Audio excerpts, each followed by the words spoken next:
Hérna sitt ég inn á kontór hjá mér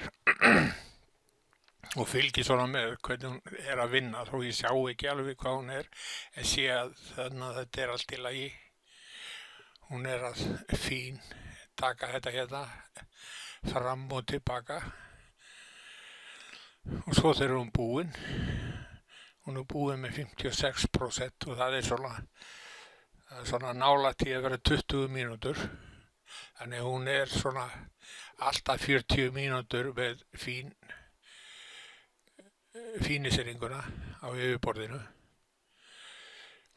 og síðan þegar að hún er búin að þá get ég slökkt hérna á fræsaranum og ljósunum og stýribóksinu bara innan á kontór og þetta er að gerast alltaf bara út í bílskúr hjá mér. Mjög þægilegt.